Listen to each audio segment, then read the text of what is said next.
Hey everyone, welcome back to the session. तो भैया आज इस सेशन में हम डिस्कस करने वाले हैं जो आपका ये सीयूटी फिजिक्स का मतलब जो सीयूटी का एग्जाम होने वाला है इस साल, उसके अंदर जो आपकी फिजिक्स है उस फिजिक्स का क्या डिफिकल्टी लेवल रहने वाला है। जैसे कि आपने बोर्ड एग्जाम में देखा, जो आपका बोर्ड एग्जाम हुआ अभी, उस बोर्ड एग्जाम के अंदर फिजिक्स थोड़ा सा डिफिकल्ट आया था। तो आज ये पॉइंट डिस्कस करने वाले हैं, क्या सर सीयूटी फिजिक्स भी डिफिकल्ट आने वाला है, या क्या सीयूटी फिजिक्स जेई लेवल का होगा, क्या सीयूटी फिजिक्स नीट लेवल का होगा, या उससे थोड़ा सा ज्यादा होने वाला है या थोड़ा सा कम होने वाला है। सारे पॉइंट डिस्कस करूंगा और हमें कौन कौन से पॉइंट का ध्यान रखना चाहिए वाइल प्रिपेयरिंग सीयूटी फिजिक्स। तो भाई बहुत चीजें हैं जो आपके साथ डिस्कस करनी है यार।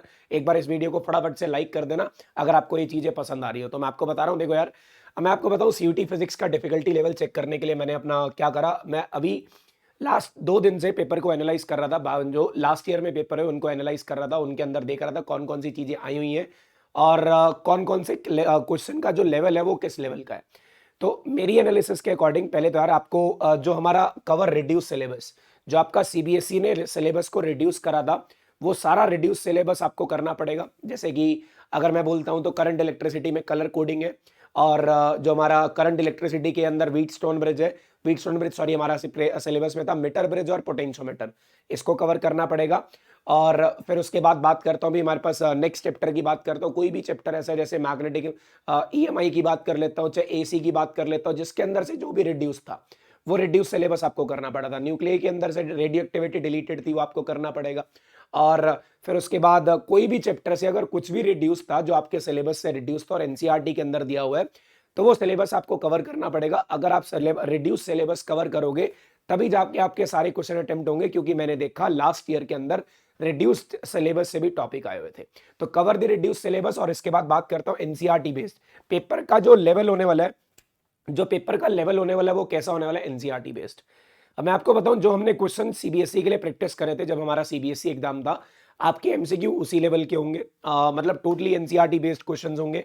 काइंड ऑफ मैं अभी पेपर देख रहा था भाई, वो सारे क्वेश्चंस हैं, वो सारे तरीके के क्वेश्चंस हैं जो हमने अपनी क्लास में प्रैक्टिस करे थे, वो आपके एग्जाम के अंदर आने वाले हैं। That will be totally NCERT based. और फिर आपको बता दूं, कई बच्चे ये पूछ रहे होते हैं सर क्या ये जेई लेवल का है, तो आपको बता दो नहीं यार, ये जेई लेवल का पेपर नहीं है।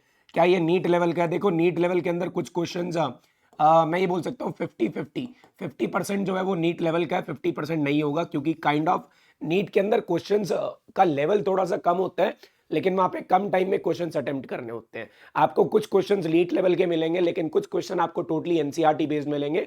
तो मैं आपको एक चीज सजेस्ट करूंगा, जो हमने प्रिपरेशन आपको सीबीएसई के लिए कराई थी, उसके नोट्स आपके पास होंगे, वो नोट्स से आप प्रिपरेशन कर सकते हो और उस नोट्स का यूज करके बढ़िया तरीके से अपना सीयूटी भी फोड़ सकते हो। और मैं आपको बताऊं, सीयूटी फिजिक्स का लेवल इतना ज्यादा वो हार्ड एंड फास्ट नहीं होने वाला। जो चीजें आपने सीबीएसई के लिए पढ़ी है, जो चीजें आपने सीबीएसई एग्जाम के लिए प्रिपेयर करी थी, चाहे वो वेव ऑप्टिक्स था, चाहे वो रे ऑप्टिक्स था, रे ऑप्टिक्स के अंदर astronomical telescope, microscope, lens maker formula, wave optics के अंदर इंटरफेरेंस डायफ्रैक्शन के फार्मूलाज, वही चीजें हैं यार, उसी चीजें से रिलेटेड आना है। अब मैं क्वेश्चन देख रहा था, लास्ट ईयर में क्वेश्चन आया हुआ था भाई, इन 3 रेज दे रखी है हमारे को, जैसे हमारे पास स्पेक्ट्रम में होते हैं, इनको अरेंज करके बता दो अकॉर्डिंग टू देयर वेवलेंथ और अकॉर्डिंग टू देयर फ्रीक्वेंसी। तो आपको पता होगा किसका फ्रीक्वेंसी और किसका वेवलेंथ ज्यादा, क्योंकि सीबीएसई के अंदर भी ये क्वेश्चन आता था। तो चीजें आपके लिए इजी होने वाली है। मैं सिर्फ आपको ये बताऊंगा आपने करना क्या है। जो आपका सीबीएसई, जैसे मैंने इलेक्ट्रोस्टैट्स पढ़ लिया तो उसके एमसीक्यू प्रैक्टिस कर लिए, जैसे मैंने करंट इलेक्ट्रिसिटी पढ़ लिया तो उसके एमसीक्यू प्रैक्टिस कर लिए, मैंने इलेक्ट्रिक पोटेंशियल और कैपेसिटेंस पढ़ लिया तो उसके एमसीक्यू प्रैक्टिस कर लिए। चीजें आप लोगों के लिए आसान हो जाएंगी अगर आप चैप्टर वाइज पढ़ के क्वेश्चन प्रैक्टिस कर लो, चैप्टर वाइज पढ़ के क्वेश्चन प्रैक्टिस कर लो। अब कहीं आते हैं सर क्वेश्चन प्रैक्टिस कहाँ से करें, कहाँ से हम इनकी क्वेश्चन प्रैक्टिस कर सकते हैं। देखो यार, पहले तो यार प्रीवियस ईयर के क्वेश्चन उठाओ, मतलब जो लास्ट ईयर में सीयूटी के क्वेश्चन आए वो प्रैक्टिस करके देखो भी आपसे क्वेश्चन हो गया, हो रहे हैं कि नहीं हो रहे। बट आपको जो सीबीएसई का क्वेश्चन बैंक था, सीबीएसई के क्वेश्चन बैंक के क्वेश्चन कर लो, और कोई भी आपने जो बुक सीबीएसई के लिए खरीदी थी उसके अंदर बहुत सारे एमसीक्यू होंगे, वो वाले एमसीक्यू सॉल्व कर लो। बस चीजें चेंज क्या हो रही है, सीबीएसई में आपका एक जो पेपर था वो सीबीएसई ने क्या करा भी, आपको एक सब्जेक्टिव और ऑब्जेक्टिव मिक्स फॉर्म में दिया था। यहाँ पे प्योरली सब्जेक्टिव फॉर्म होने वाली है, सॉरी प्योरली ऑब्जेक्टिव फॉर्म होने वाली है। तो मतलब सारा आपका जो होगा वो एमसीक्यू फॉर्म में होगा। एमसीक्यू अटेम्प्ट करने तब इजी होते हैं जब आपका कंसेप्ट बहुत अच्छे से क्लियर है। इन केस अगर आपका कंसेप्ट अच्छे से क्लियर नहीं है, आपको इसी चैनल पे सारे वन शॉट मिल जाएंगे, सारा रिवीजन मिल जाएगा, वो रिवीजन आप करके उसके बाद एमसीक्यू लगा सकते हो और अपनी सीयूटी की प्रिपरेशन कर सकते हो। मैं तो ये बोलूंगा यार, बिना टेंशन के प्रिपरेशन करो, सीबीएसई के नोट्स रिवाइज करो, जो हमने आपको बोर्ड्स में पढ़ाया था वो वाले रिवाइज करके क्वेश्चंस लगाओ। The difference between boards and सीयूईटीज।